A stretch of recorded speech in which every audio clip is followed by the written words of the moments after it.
नमो ब्रह्मादिभ्यो ब्रह्म विद्या संप्रदाय कर्तृभ्यो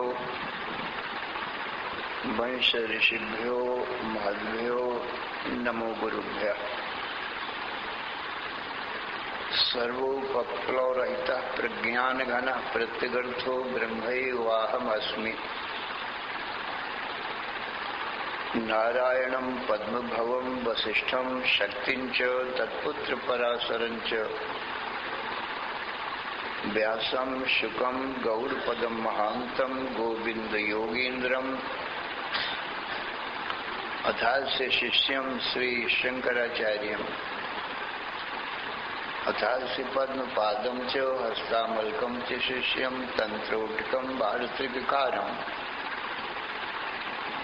अन्यान् अस्मद्गुरून् सन्ततमानतोऽस्मि।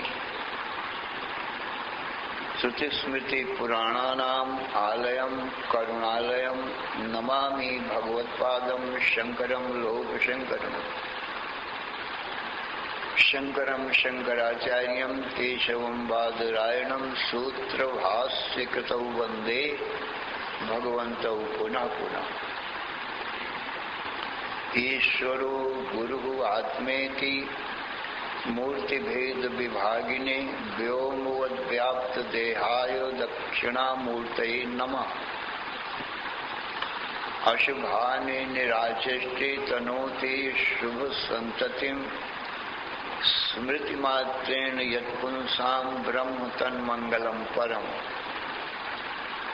अति कल्याण रूपत्वान् नित्य कल्याण संश्रयात् स्मृतीनां वर्धत्वाच्च ब्रह्म तन्मंगलं विदुः। ओंकार चात्र शब्दस्य द्वैतो ब्रह्मणः पुरा कंठं भित्त्वा विनिर्यातौ तस्मान् मांगलिकौ उभौ। ओम तत्सत् परब्रह्मणे नमः। श्री राम जय जय राम। श्री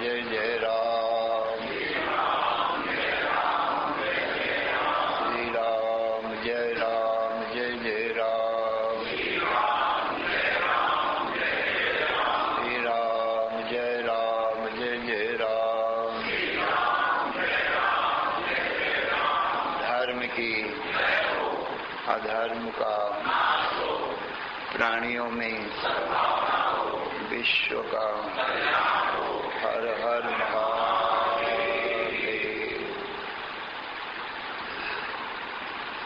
अशरण शरणय कारण करुण करुणा वरुणालय। कर्तुम अकर्तुम अन्यथा कर्तुम समर्थ नित्य शुद्ध बुद्ध मुक्त स्वरूप अनंत कोटि ब्रह्मांड नायक परात्पर पूर्णतम पुरुषोत्तम परब्रह्म सच्चिदानंद घन सर्वज्ञ सर्वशक्तिमान सर्वाधार सर्वाधिष्ठान भगवान श्री कृष्ण से अर्जुन ने हाथ जोड़कर प्रार्थना किया, हे भगवान कार्पण्य दोषोपात स्वभाव पृच्छामि त्वां धर्म सम्मूढ़ चेता यच्छ्रेयः स्यान्निश्चितं ब्रूहि तन्मे शिष्यस्तेऽहं साधि मां त्वां प्रपन्नम्। हे भगवान अज्ञानता के कारण मेरा स्वभाव नष्ट हो गया है और धर्म को भी सम्यक प्रकार से नहीं जानता। मेरा परम कल्याण किस प्रकार से होगा उस उपाय को भी नहीं जानता। इसलिए मैं आपका शिष्य हूँ, आपकी शरण में हूँ। मेरे परम कल्याण का उपाय आप मुझे बतावें। तो अर्जुन के दो प्रश्न हैं। एक तो अज्ञान ने मेरे स्वभाव का नाश किया है और दूसरा धर्म को भी ठीक ठीक नहीं जानता, उसका भी ठीक ज्ञान मुझको नहीं है। तो धर्म के संबंध में और मेरे स्वभाव के संबंध में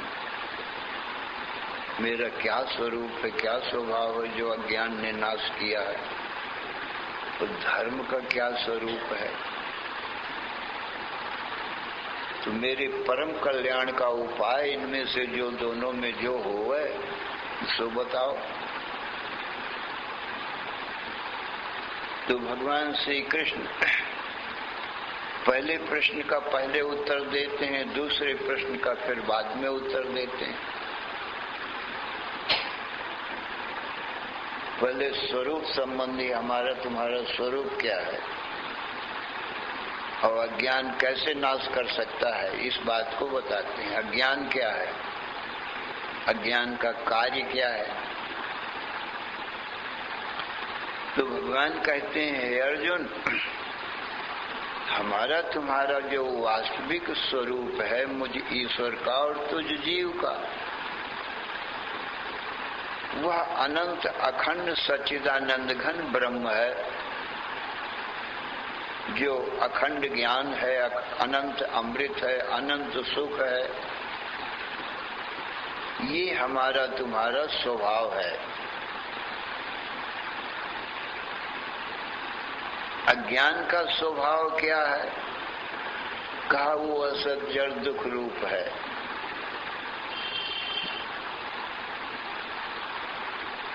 उसकी सत्ता नहीं है और जड़ है, क्योंकि अपने नाम से ही सूचित कर रहा है अज्ञान, माने जिसको ज्ञान न हो उसका नाम अपने अर्थ को प्रकट कर रहा है, और ज्ञान को ज्ञान नहीं है। और ज्ञान तो स्वयं प्रकाश है, स्वयं सिद्ध है। ज्ञान तो सर्व का प्रकाशक है। तो ज्ञान अज्ञान को जानता है। अज्ञान को ज्ञान न होने से छाया के समान है। जैसे पुरुष ज्ञान रूप है और छाया अज्ञान रूप है। पुरुष और छाया के समान ये ज्ञान और अज्ञान है। ज्ञान तो पुरुष है, अज्ञान छाया है।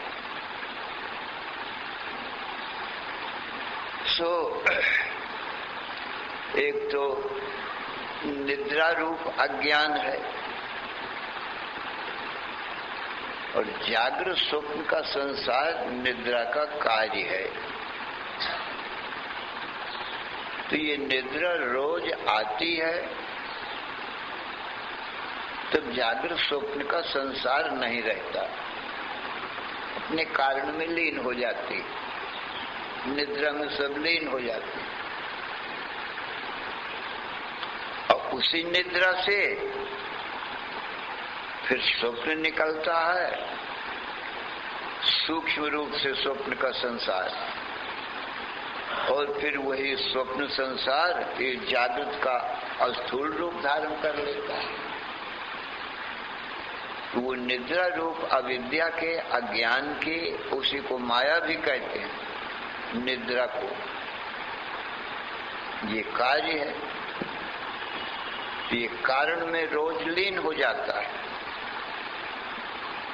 जागृत स्वप्न का संसार, स्थूल सूक्ष्म संसार, और फिर कारण से रोज निकल पड़ता है। जैसे पुरुष से छाया निकल पड़े, अब फिर पुरुष में लीन हो जाए, ऐसे ये निकलती है। ये कुछ है नहीं चीज, केवल दिखाई पड़ती है, इसीलिए इसको माया कहा जाता है। तो एक तो सादी निद्रा है, एक अनादि है। तो ये जो जीव है ये अनादि माया से अपने स्वरूप में सोया हुआ पड़ा है। अपने स्वरूप का ज्ञान इसको अनादि काल से नहीं है। तो अनादि माया सुप्तो, अनादि माया से ये जीव सो रहा है। मोह निशा सब सोवन हारा, देखें स्वप्न अनेक प्रकारा। और ये जागृत जगत जो है ये सब स्वप्न देख रहा है, अनादि माया से सोया हुआ।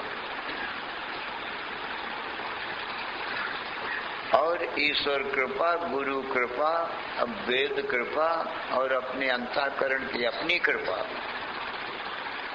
ये चारों कृपाओं के संयोग से जीव जब अपने स्वरूप में जागता है तो ये निद्रा टूट जाती है। जब निद्रा टूट जाती है तो ये जागृत का संसार भी गायब हो जाता है।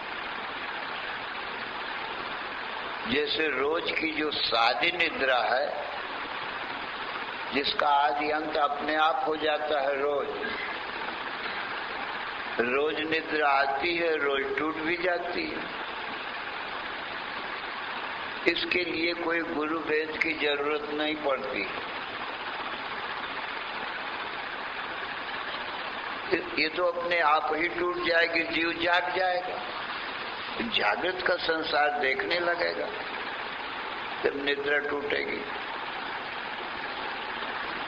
परंतु जो अनादि निद्रा है वो अनादिकाल से ये संसार दिखा रही है।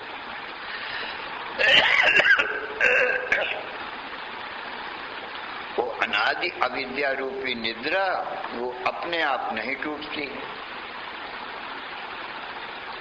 और रोज वाली निद्रा तो 10-11 बजे इसकी आदि होती है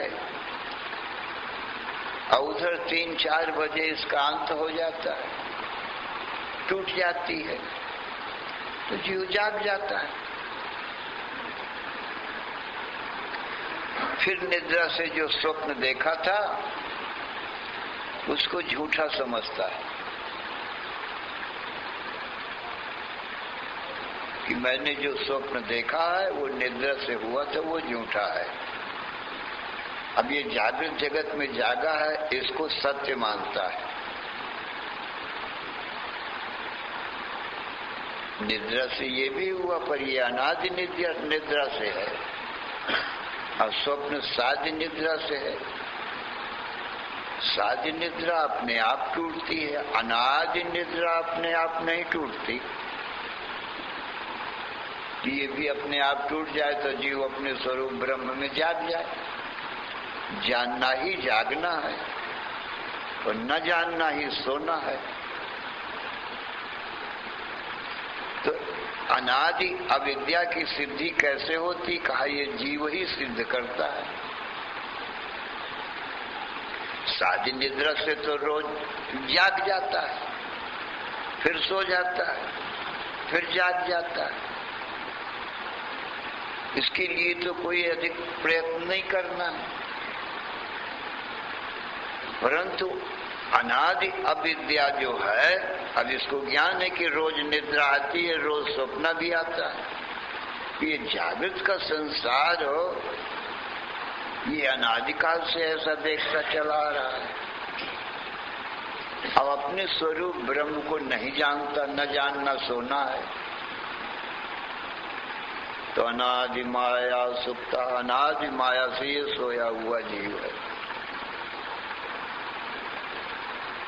अब ये अनादिपना जीव ही सिद्ध करता है। जीव से पूछो कि तुम अपने स्वभाव सिद्ध स्वरूप ब्रह्म को कब से नहीं जानते हो, कितने दिन से, कितने महीने से या कितने वर्षों से। तब यही कहता है मैं कभी से भी नहीं जानता हूं ब्रह्म को। तो अनादिता सिद्ध कर रहा है, क्योंकि जिस समय से जानेगा वो आदि होगी। आज जानेगा तो आज आदि होगी। परंतु अनादि काल से ये नहीं जानता है ब्रह्म को। कितने मास वर्ष युग कल्प बीत गए, कितने जन्म बीत गए। इसलिए ये अनादि अविद्या जीव के द्वारा ही सिद्ध है। कि मैं ब्रह्म को भाई अनादिकाल से नहीं जान रहा हूं,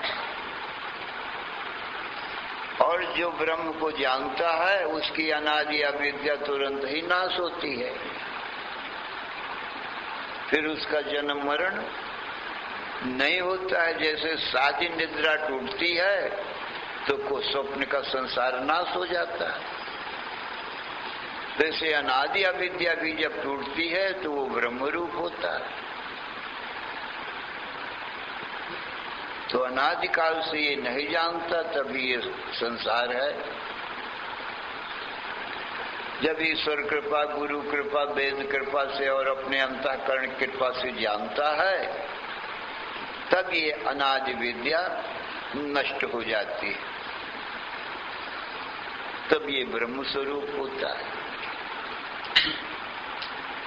जिन सुपने सिर काटे कोई, बिन जागे दुख दूर न होई।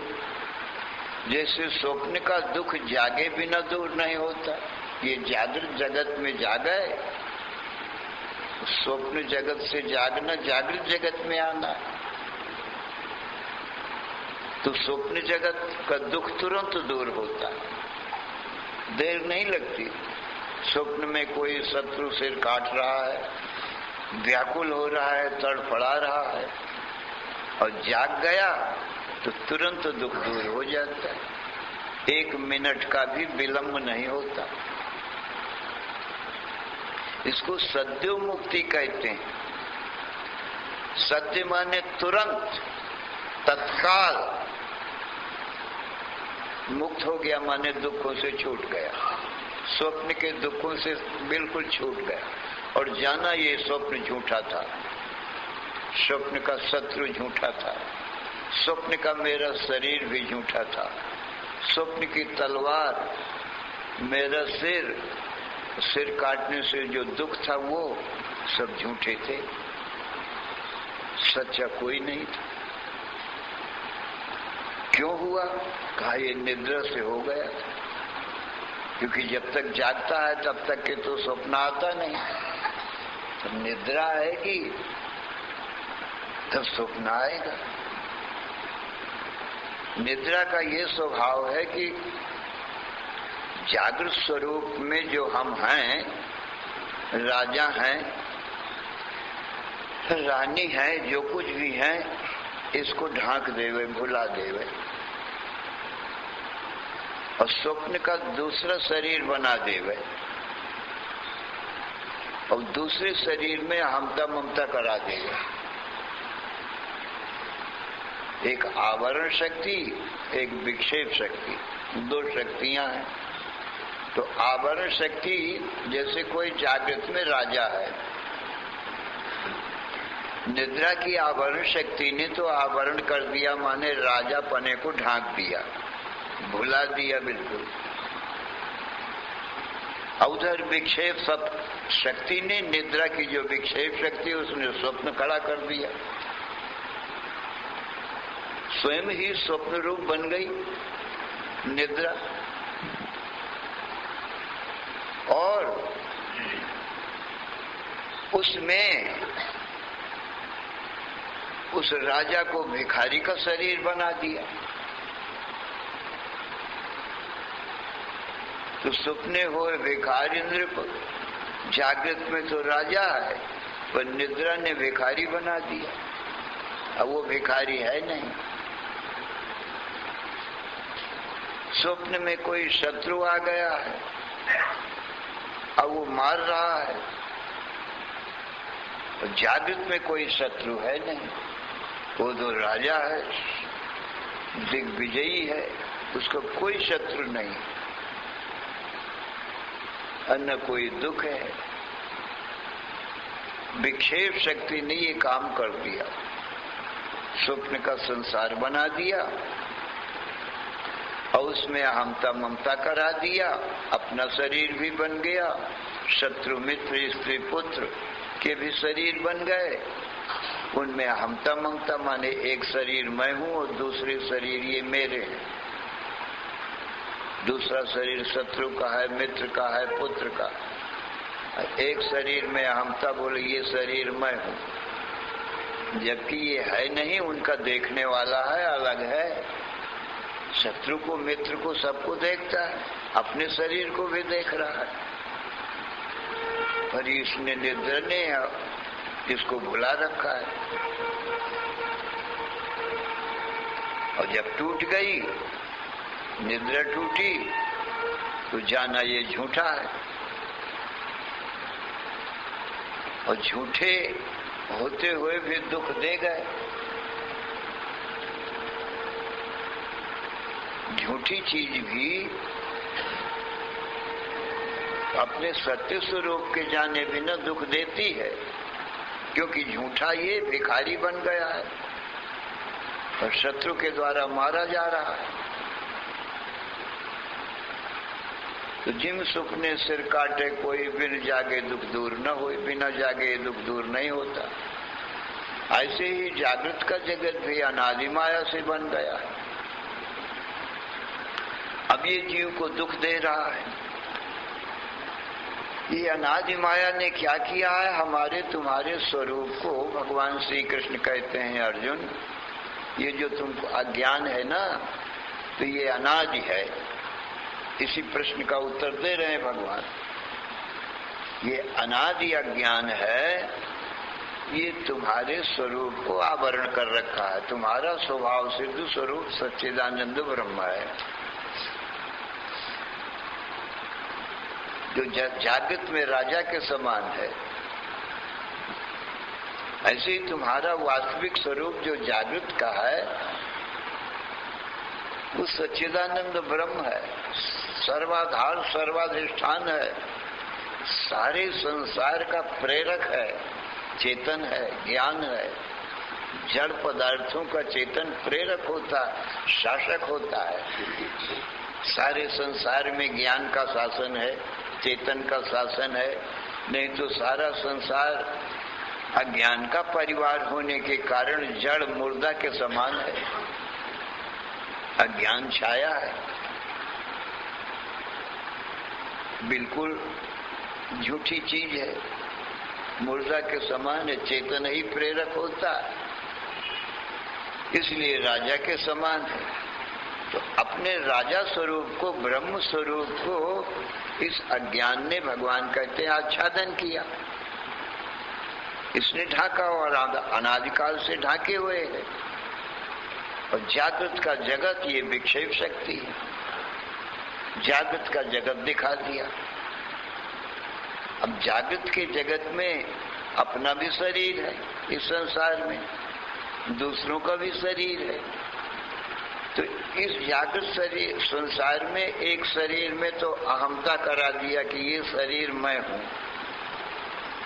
अब दूसरे शरीरों में ममता करा दिया कि ये मेरी माता है, ये पिता है, ये पत्नी है मेरी, और ये पुत्र मेरापन। ममता माने मेरापन। ये मेरा मित्र है और ये शत्रु है। दूसरे शरीरों में ममता का, अहमता ममता इसने करा दिया। अब ये न तो जागृत का शरीर ही जीव है और न शरीर के संबंधी इसके अपने हैं, क्योंकि अपने शरीर को भी देखता है और दूसरे के शरीरों को भी देखता है। जो दृश्य होता है वो अहमता का विषय नहीं होता। दृश्य तो अज्ञान रूप होता है। अब मैं ज्ञान रूप हूँ, स्त्री का शरीर हो चाहे पुरुष का हो, तो मैं तो देखने वाला अलग ही हूँ। मैं स्त्री या पुरुष नहीं हो सकता। पर फिर भी देखिए अज्ञान की महिमा, जो वो भूला ना अपने स्वरूप को, तो ये जागृत जगत में अहमता ममता करा दिया, झूठा ही। अब इसी अहमता ममता से ये जीव दुख पाता है, क्योंकि जब शरीर में अहमता किया तब जन्म मरण का भय उपजा, रोग बीमारी का दुख उपजा, क्योंकि ये शरीर में हुआ स्थूल शरीर, तो इसमें रोग बीमारी आएंगे, उससे दुख होगा। तो जब मैं शरीर ही हूं तो शरीर के दुख को मैंने अपने दुख माना, शरीर के रोग को मैंने अपना रोग जाना कि मैं रोगी हूं कहता है।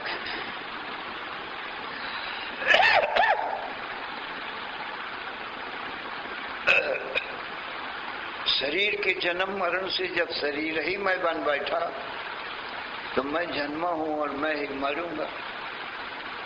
तो ये सब उपद्रव शरीर को मैं मानने से खड़ा हो गया, जबकि शरीर में नहीं हो सकता कोटि यत्न से भी, क्योंकि शरीर जड़ है, मैं चेतन हूँ। शरीर अज्ञान रूप है, मैं ज्ञान रूप हूँ। शरीर दृश्य रूप है, मैं दृष्टा रूप हूँ। शरीर छाया रूप है, मैं पुरुष रूप हूँ। तो ज्ञान अज्ञान का कैसे मेल हो सकता है? ज्ञान अज्ञान नहीं बन सकता, पुरुष छाया नहीं बन सकता, झूठी चीज है। बड़ा आश्चर्य है अर्जुन, समझो। आत्मा रूपी दर्पण में ये संसार छाया चित्र के समान भासता है। जितने भी संसार है, शरीर है, क्या जागृत, क्या स्वप्न, क्या सुसुप्ति, सब। देखो, दर्पण होता है ठोस, भला सत्य छाया चित्रों का तो प्रवेश दर्पण में हो सकता है। आप टीवी में छाया चित्र देखते हो, हाथी घोड़ा दौड़ रहे हैं, रथ दौड़ रहे हैं, युद्ध महाभारत हो रहा है, राम रावण का युद्ध, रामायण रामलीला हो रही है। तो यदि ये सत्य होवे तो शीशा है ठोस, उसमें प्रवेश हो नहीं सकता सत्य का। भगवान कृष्ण कहते हैं हमारा तुम्हारा जो आत्मा है शीशा के समान सद्घन चिद्घन आनंद घन है, उज्जवल स्फटिक मणि के समान ठोस है।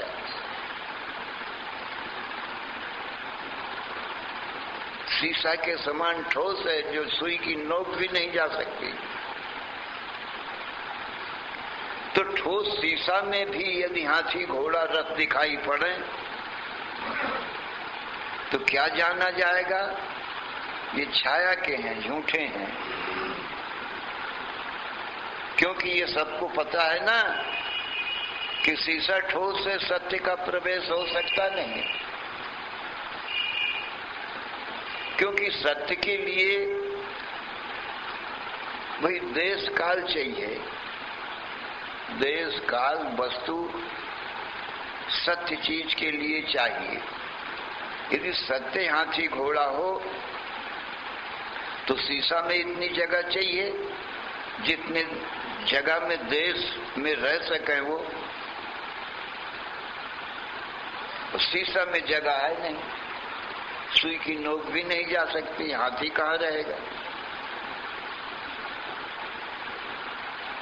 तो निश्चय ही मानना पड़ेगा कि ये झूठे हैं जो दिखाई पड़ रहे हैं। झूठी चीज के लिए जगह नहीं चाहिए। जैसे शीशा में झूठे छाया चित्र दिखाई पड़ते हैं, उनको जगह की जरूरत नहीं है। वो ऊपर ऊपर प्रतिबिंब रूप से छाया रूप से दिखाई पड़ेंगे, भीतर प्रवेश होता ही नहीं है। ऐसे ही भगवान कृष्ण कहते हैं अर्जुन हमारा तुम्हारा आत्मा दर्पण के समान है, सत्य संसार का तो प्रवेश हो सकता नहीं। सत्य ये दृश्य स्त्री पुरुष मनुष्य पशु पक्षी वृक्ष पर्वत सूर्य चंद्र यदि सत्य हो तो आत्मा रूपी दर्पण में ब्रह्म रूपी दर्पण में प्रवेश न होगा, क्योंकि जगह नहीं है, न देश है, न काल है, न वस्तु है, कोई सामग्री नहीं है। कोई समय नहीं है, न जगह है। एक क्षण में संसार हमको जहां जागे जहां संसार दिखाई पड़ने लगा, तो काल की अपेक्षा नहीं, एकदम संसार की प्रतीति होने लगी। और देश जगह है नहीं संसार के रहने की, इतना बड़ा अनंत कोटि ब्रह्मांडात्मक संसार कहाँ रहेगा जब जगह नहीं है, ठोस है आत्मा। विश्वम दर्पण दृश्यमान नगरी तुल्यम निजांतर्गतम पश्यन्नात्मनि मायया बहिर्योद्भूतम यथा निद्रया यह साक्षात् कुरुते प्रबोध समये स्वात्मानमेवाद्वयम् तस्मै श्री गुरुमूर्तये नमेदम् श्री दक्षिणामूर्तये। हे अर्जुन, जैसे दर्पण में नगरी छाया चित्र संसार झूठा दिखाई पड़ता, ऐसे ही हमारे तुम्हारे आत्मा रूपी दर्पण में ये सारा चराचर जगत विश्व दिखाई पड़ता है। अब यदि सच्चा हो तो आत्मा में प्रवेश न होगा। ये युक्ति है समझाने की। क्यों? कि जगह नहीं है और झूठे को जगह चाहिए नहीं। वो दिखाई तो पड़ता है पर प्रवेश नहीं हो सकता, खाली ऊपर ऊपर दिखाई पड़ता है, भीतर प्रवेश तो होता नहीं। टीवी के शीशा में आग जलती है, चित्र की अग्नि है वो, वायु चलती है, बरसात होती है, परंतु छाया चित्र हैं, झूठे हैं। झूठे चित्र की अग्नि क्या जलावे, झूठी वायु शीशा को क्या उड़ावे। वो चित्र का जल जो छाया उतारी गई है वही टीवी में दिखाई पड़ता है कि बरसात हो रही है, पर शीशा गीला नहीं होता, क्योंकि सत्य और झूठे का संबंध नहीं होता, कभी संबंध नहीं होता। जब झूठा दिखाई पड़ता है तब भी संबंध नहीं है, और आगे पीछे तो संसार ही नहीं है, छाया चित्र ही नहीं है। पर जब दिखाई पड़ता है तब भी कोई संबंध नहीं है। ऐसे ही अर्जुन आत्मा रूपी दर्पण में अग्नि, वायु और जल, पृथ्वी सब दिखाई भी पड़ते हैं, परंतु जगह तो है नहीं जहां ये रह सके। तो निश्चय समझो ये झूठा जगत है। आत्मा सत्य दर्पण के समान है। सत्य आत्मा रूपी दर्पण में ये झूठा संसार छाया चित्र दिखाई पड़ता है, इसलिए नैनम छिन्नन्ते शस्त्राणि नैनम दहति पावका न चैनम क्लेदयन्त्यापो न शोषयति मारुता। अर्जुन, हमारे तुम्हारे आत्मा को सत्य दर्पण के समान होने से और जगत छाया चित्र के समान होने से अग्नि तो जला नहीं सकता है, क्योंकि छाया की अग्नि है। दृश्य जो जितना दिखाई पड़ता है वो छाया है, और दृष्टा तो ज्ञान है, वो तो पुरुष है। पुरुष तो ज्ञान है, अब दृश्य सब छाया है। तो झूठी होने से आत्मा को ये अग्नि जलाती नहीं, वायु सुखाता नहीं, जल गीला करके नाश नहीं करता, पृथ्वी के का अस्त्र शस्त्र आदि छेदन नहीं करते, आत्मा का काट करके नाश नहीं कर सकते। तो निश्चय ही अर्जुन ये निद्रा का कार्य है। निद्रा छाया है, मूल प्रकृति है, और जागृत का संसार उसी अज्ञान निद्रा से निकला है। इसलिए सत्य नहीं। तो हे अर्जुन, अब बताओ हमारी तुम्हारी आत्मा का नाश कौन कर सकता है? ना ज्ञान कर सकता, ना ज्ञान का कार्य छाया चित्र के समान जो जागृत स्वप्न का संसार है। खाली दिखाई पड़ सकता है, और वो देखने वाला भी मैं ही हूंगा, क्योंकि अज्ञान और अज्ञान के कार्य को ज्ञान नहीं है। वो देख सकते नहीं, मुझको जान सकते नहीं। देह के भीतर जो इंद्रिय मन बुद्धि है वो भी अज्ञान का कार्य होने से अज्ञान रूप है। इसलिए इंद्रिय मन बुद्धि भी मुझको नहीं जान सकते, क्योंकि अज्ञान रूप है। मैं ही उनको जानता हूं, परंतु ये कोई मुझको नहीं जान सकते। तो मैं किसी का विषय नहीं हो सकता, किसी के जानने में नहीं आ सकता, क्योंकि सब अज्ञान रूप है। मैं ही एक ज्ञान रूप हूं, किसके जानने में आऊं? ज्ञान रूप जो होता है वो अज्ञान और अज्ञान के कार्य को जानता है, परंतु जिसको देखता है जानता है वो दृश्य दूर है, अलग है, दृष्टा अलग है।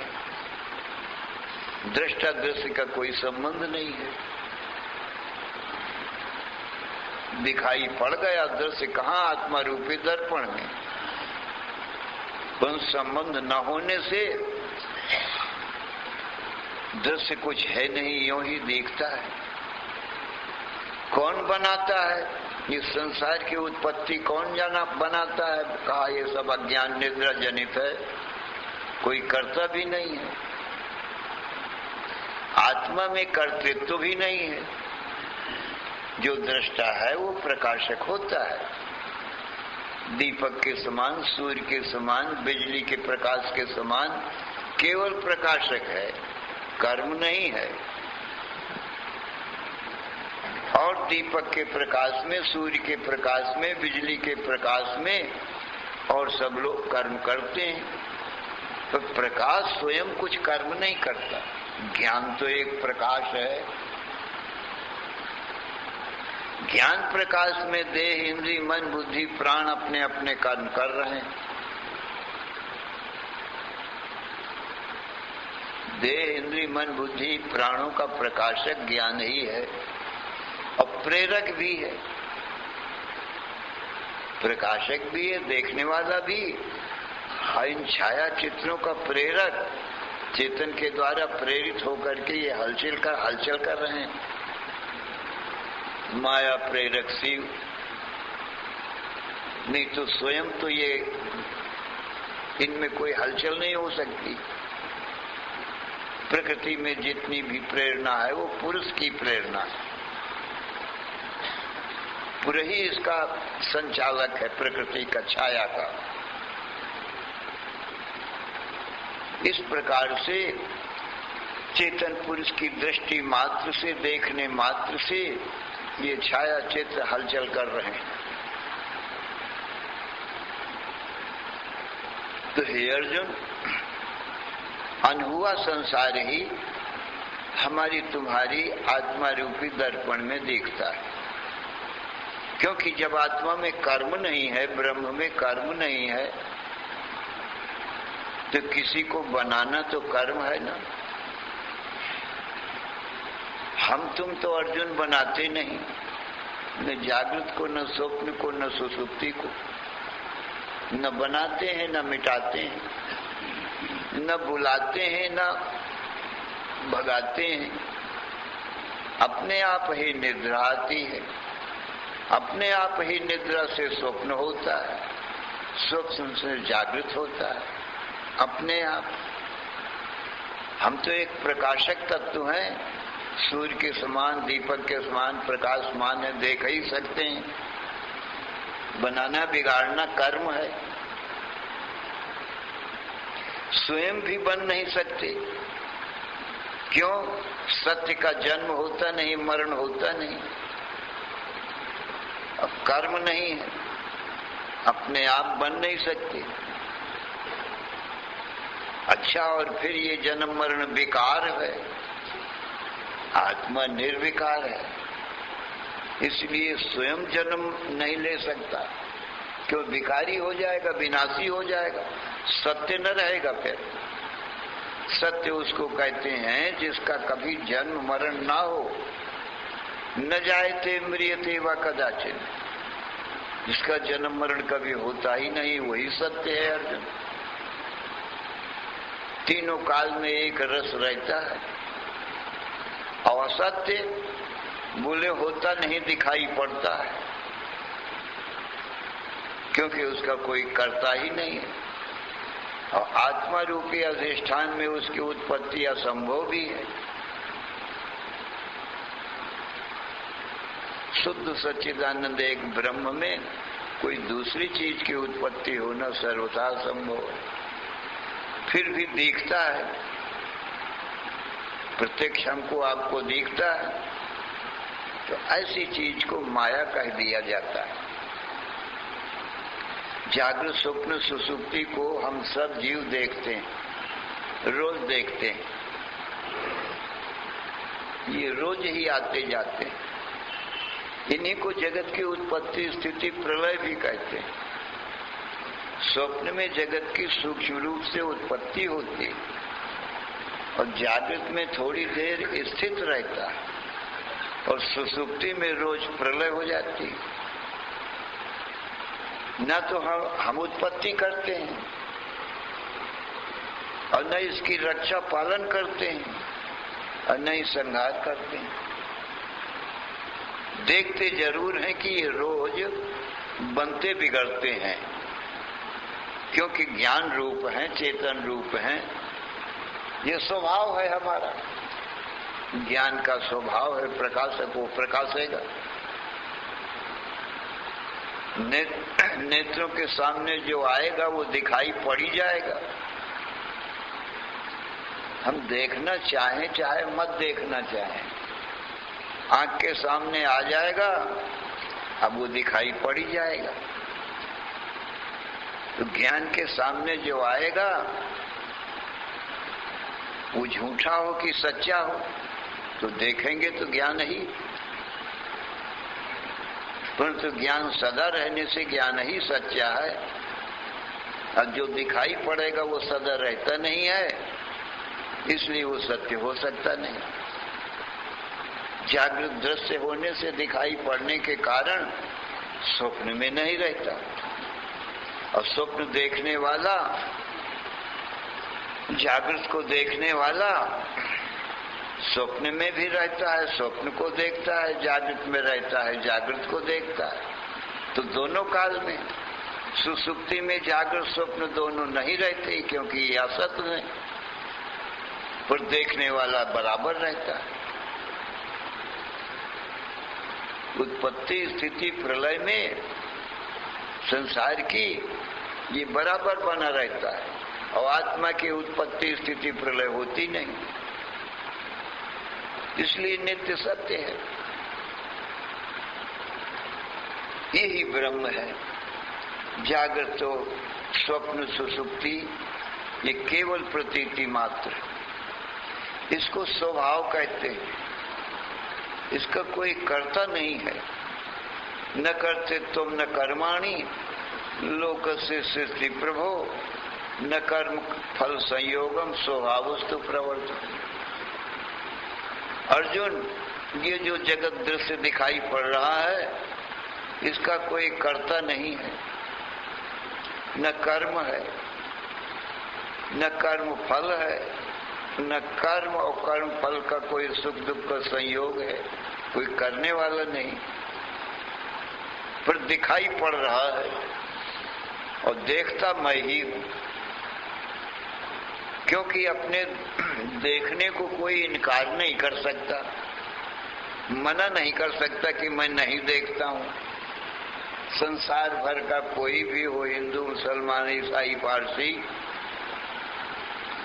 कोई भी स्त्री पुरुष मनुष्य पक्षी पशु पक्षी कोई भी देवता हो चाहे दैत्य हो, किसी मत पंथ का हो,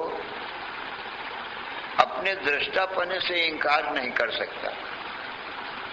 अब ये दृष्टा ब्रह्म एक अद्वितीय है, तो सिर्फ सभी देवता दैत्य मनुष्यों में पशु पक्षियों में देखने वाला तो एक ब्रह्म ही है। तो कौन इनकार करे कि मैं नहीं देखता हूं?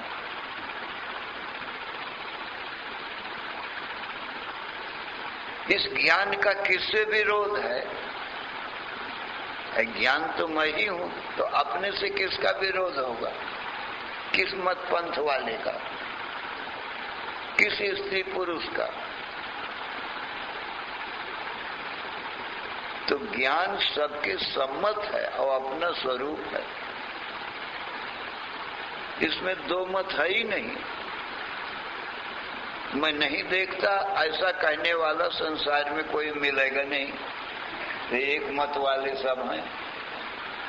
तो ज्ञान के संबंध में, ब्रह्म के संबंध में सबका एक मत है।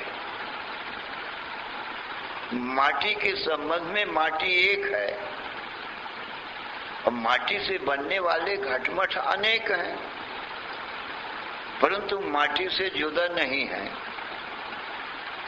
माटी से बने हैं, माटी में रहते हैं, माटी में लीन हो जाते हैं। जल से तरंगें उत्पन्न होती हैं, जल में रहती हैं, जल में लीन हो जाती हैं, पर जल एक ही है। और ये जो तरंगों की उत्पत्ति स्थिति प्रलय है जो हमको तुमको देखने में आई, कहा इसको माया कहते हैं। माया माने झूठी चीज। जल तो सत्य चीज है, वो एक अद्वितीय है। दो जल हुए ही नहीं, लाखों असंख्य तरंगे उठ गई, फेन बुलबुले आवर्त उठे, परंतु जल एक का एक ही रहा और जल में कोई विकार ना आया, निर्विकार ही रहा। और जो तरंगे दिखाई पड़ी, कहा उसको माया कहते हैं, झूठी चीज कहते हैं। देखने में तो आई पर झूठी है। यदि तरंगों को पकड़ो, कोई सत्य चीज तो हाथ में आ सकती है, और झूठी चीज तो है ही नहीं, तो क्या हाथ में आए? तरंग को पकड़ो तो जल हाथ में आता है, तरंग नहीं मिलती। वो है ही नहीं तो क्या मिले? सत्य वस्तु हमेशा पकड़ में आएगी, झूठी चीज तो केवल प्रतीति मात्र होगी। हे अर्जुन, आत्मा रूपी समुद्र में ये जगत रूपी तरंगे मिथ्या ही दिखाई पड़ती। ये नानात्व जो है अनंत, ये मिथ्या दिखाई पड़ता है, ये लीला मात्र है, खेल मात्र है। सत्य तो जल रूप आनंद सिंधु हमारा आत्मा ही है। आनंद सिंधु से कितने ही ये तरंग रूप संसार उत्पन्न होते हैं, आनंद सिंधु में रहते हैं, पुनः लीन हो जाते हैं। तो आनंद सिंधु आत्मा का परमात्मा का द्वैत कहाँ हुआ? जैसे दो जल नहीं, एक ही जल है, एक ही पृथ्वी माटी है, माटी बहुत नहीं, घटमट अनेक है, तो माटी से जुदा नहीं। अग्नि एक है, चिनगारियां ज्योतियां अनेक हैं, घर घर में अग्नियां जल रही हैं, चूल्हे में जल रही हैं। अग्नि में कोई भेद नहीं। ये अनेक अग्नि जो है, जो दिखाई पड़ती हैं, वो सत्य नहीं है, प्रकट भई है सत्य अग्नि से, फिर बुझ जाएंगी सत्य अग्नि में, और सत्य अग्नि दिखाई नहीं पड़ती। और जो झूठी अग्नि है, वो प्रगट अग्नि है, वो दिखाई पड़ती है। कोई काष्ठ कोयला में दीपक में प्रकट भई, वो दिखाई पड़ती। ऐसे ही सत्य ब्रह्म आत्मा तो दिखाई पड़ता नहीं है, क्योंकि वो ज्ञान रूप दृष्टा है, देखने वाला है, वो तो दिखाई पड़ेगा नहीं। और जी ये प्रकट होता है संसार, ये जगत कहा ये चिनगारियों के समान है, ये प्रकट जगत।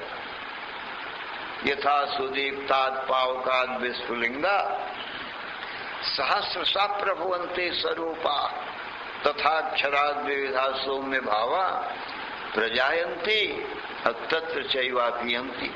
हे अर्जुन, जैसे अग्नि से अनेक चिंगारियां और ज्योतियां उत्पन्न होती हैं, पुनः उस अग्नि में नष्ट हो जाती हैं, कल्पना मात्र है। ऐसे ही आत्मा रूपी आनंद सिंधु में कितने ही ईश्वर जीव जगत उत्पन्न होते हैं और लीन होते रहते हैं। इसलिए आत्मा रूपी आनंद सिंधु अग्नि से भिन्न नहीं है। सूर्य एक है, किरणें अनेक दिखाई पड़ती हैं, सो अनेक किरणें झूठी हैं। एक सूर्य सत्य है, एक अग्नि सत्य है, उसकी ज्योतियां उत्पन्न भई और बुझ गई। तो जो उत्पत्ति नाश है वो मिथ्या चीज है, झूठी चीज है। तो आत्मा रूपी अग्नि में ये जीव जगत चिंगारियों के समान उत्पन्न होते हैं और फिर लीन हो जाते हैं। इसलिए सत्य वस्तु ही शेष रहती। माटी सत्य है, शेष रह जाती है। जल सत्य है, तरंगें झूठी हैं। इसलिए आदि अंत मध्य में जल ही जल होता है, मध्य में तरंगें केवल दिखाई पड़ती, सो झूठी। आभूषण और सुवर्ण, सुवर्ण एक है, सत्य है।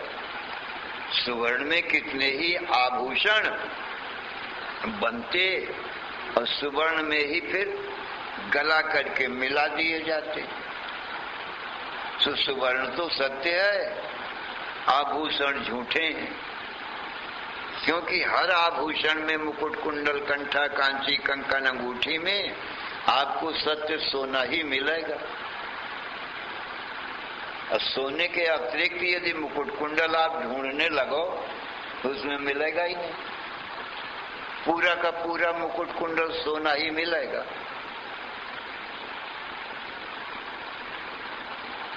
तो जो सर्राफ होता है उसकी दृष्टि एक सोने में होती, और जो आभूषण खरीदने वाला होता है उसकी दृष्टि नाम रूप आभूषणों में होती। वो नाम रूप आभूषणों को सत्य मान लेता है। कथा है, किसी के पास में एक सोने के गणेश थे और एक गणेश का वाहन मूसा था। 5-5 तोले के दोनों थे। किस समय पाकर उसको कभी गरीबी आई, जब धनी था तो बनवा लिया था सोने के गणेश और सोने के वाहन मूसा। और जो गरीबी आई तो सोचा कि अब बेच करके खर्च चलाना चाहिए। बेचने के लिए ले गया सर्राफ के यहाँ। उसने दोनों को तौला, 5-5 तोले थे। उन्होंने 5-5 हजार रुपए दोनों के बताए कीमत। तो बेचने वाला कहता है, वो सेठ जी जिन्होंने सोना के बनवाया था वो गणेश और वाहन, वो कहता है सर्राफ से कि आपने गणेश जी की और मूसा वाहन की कीमत बराबर कर दिया। कहाँ तो गणेश जी और कहाँ उनका वाहन, सवारी। तो खरीदने वाले सर्राफ ने कहा कि गणेश और गणेश का वाहन तो तुम रखो, मुझे तो सोना चाहिए, सोना मैं ले लेता हूँ, तुम अपने रखो, हमको क्या करना है तुम्हारे गणेश और सोना। और जब सोना तौल के ले लिया तो गणेश वाहन, और जो दिखाई पड़ रहा है तुमको गणेश वाहन, तो कहा सुनार को बुलाया तो कहा भाई इनको जरा गला के दो, हमको तो सोना चाहिए। कहा तुम अपने संभालो भाई, हम तो सोना ले लेते हैं। अब जो दिखाई पड़ रहे थे गणेश और वाहन, वो दिखाना भी बंद हो गया। जो झूठी कल्पना थी ये सुनार की कल्पना है, ये मानस कल्पना है। उसमें मुकुट कुंडल कंठा और ये सब बना देना और राम कृष्ण विष्णु की मूर्ति बना देना, नाम रूप की कल्पना, ये सुनार की कल्पना। सोना तो सुनार ने बनाया नहीं, तो सोना सत्य है और नाम रूप कल्पना है। तो आत्मा सुवर्ण के समान है अर्जुन।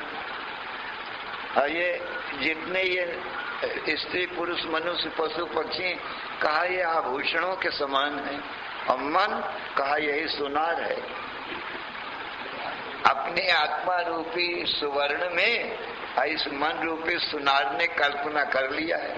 क्यों मानस कल्पना क्यों है, मन सुनार क्यों है? क्योंकि जब सुनार होगा तभी कल्पना कर सकता है, सुनार नहीं होगा तो कहाँ से बनाएगा, कौन बनाएगा? तो मन रहता है तभी जागृत स्वप्न का संसार रहता है, और जब निद्रा में मन नहीं रहता, मूर्छा में मन नहीं रहता, तो ये संसार रूपी आभूषण भी नहीं रहता। इससे जाना जाता है कि ये संसार मानस है, मनोकल्पित है ये सारा संसार। राम का जन्म और कर्म, भला बताइए, जो राम सच्चिदानंद दिनेशा नहीं था मोह निशा लौलेशा, सच्चिदानंद घन ब्रह्म ही राम है। राम ब्रह्म परमार्थ रूपा, राम ब्रह्म है, परमार्थ परम सत्य रूप है। भला बताओ उसका जन्म कैसे होगा?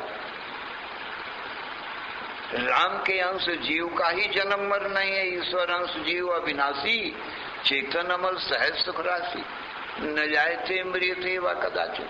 जब आत्मा का ही जन्म मरण नहीं तो परमात्मा का जन्म मरण कहाँ से होगा?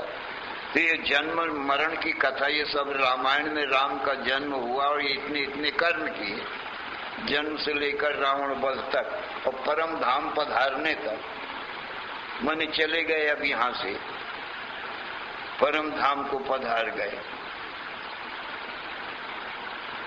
ये कथा कैसी है? हम मानस है, जिसका जन्म मरण नहीं और कर्म नहीं, तो रच महेश निज मानस राखा और पाए सो समय सेवा संभाका।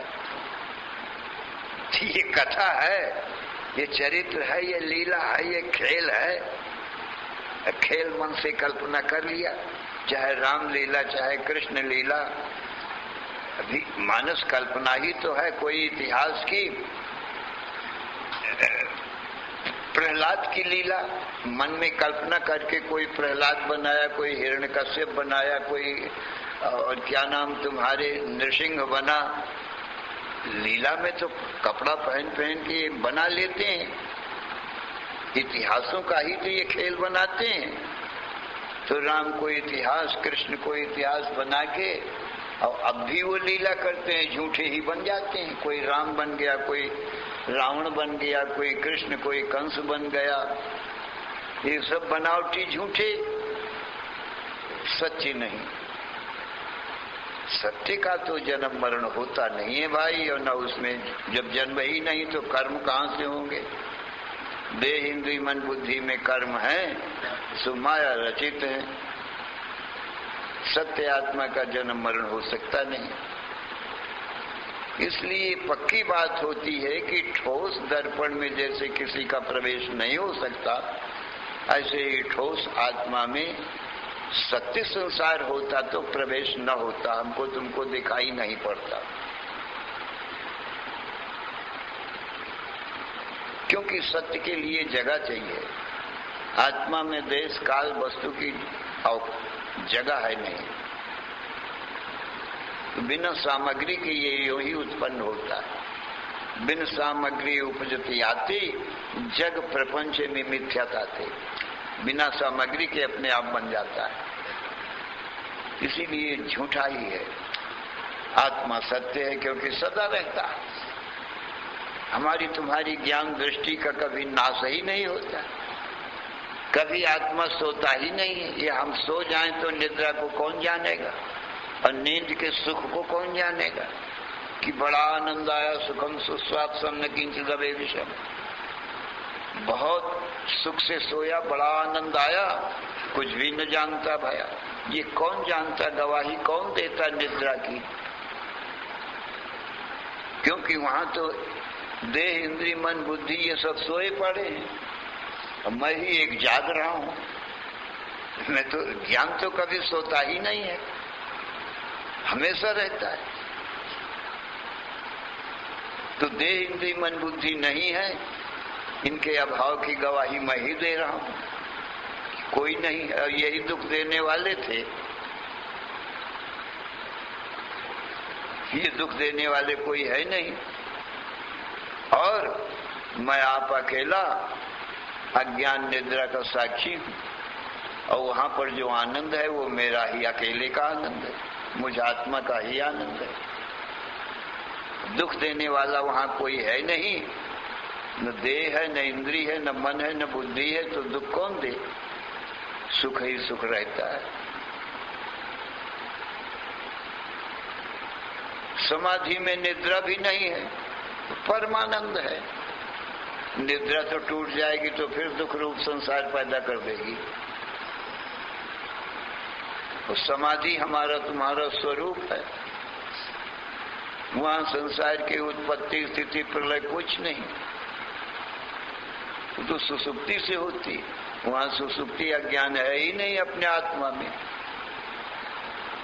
अत्यंता भाव, जागृत स्वप्न सुसुप्ति का अत्यंता भाव रूपी अभाव है। तीनों काल में हुआ ही नहीं जागृत स्वप्न सुसुप्ति, बाधित है। जैसे रस्सी में सांप तीनों काल में नहीं हुआ,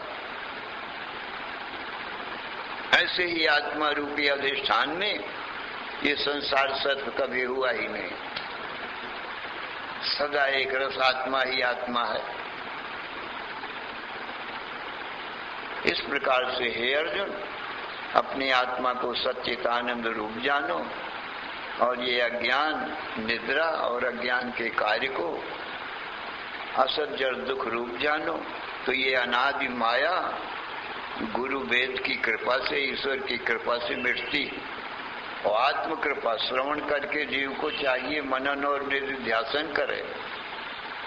ये अपनी कृपा अपने ऊपर दया करके गुरु की शरण में जाए और श्रवण करे, मनन करे, निधिध्यासन करे। ये अपना पुरुषार्थ है। तो चारों की जरूरत है। ईश्वर कृपा से मनुष्य शरीर मिला, ईश्वर कृपा से गुरु मिलते, तब गुरु वेद का उपदेश करते। और आत्म कृपा यही है कि भाई उसको सावधानी से श्रवण करे और फिर बारंबार मनन करे, निधिध्यासन करे, कभी भुलावे नहीं, ज्ञान को पक्का कर ले पूर्ण विश्वास के साथ में। तो भाई अपनी भी कृपा हो जब, तब कल्याण हो। अब केवल ईश्वर कृपा और गुरु कृपा से ही काम नहीं चलेगा। ईश्वर कृपा यही है, मनुष्य शरीर दे दिया। गुरु कृपा यही है कि यथार्थ जो तुम्हारा स्वरूप सत्य है उसको बता दे मैं। अब उसको धारण करना न करना ये तुम्हारा काम है। तो वो अपनी कृपा है भाई। श्री राम जय राम, जय जय राम। श्री राम जय राम, जय जय राम। श्री राम जय राम, जय जय राम। धर्म की अधर्म का, प्राणियों में विश्व का हर हर महा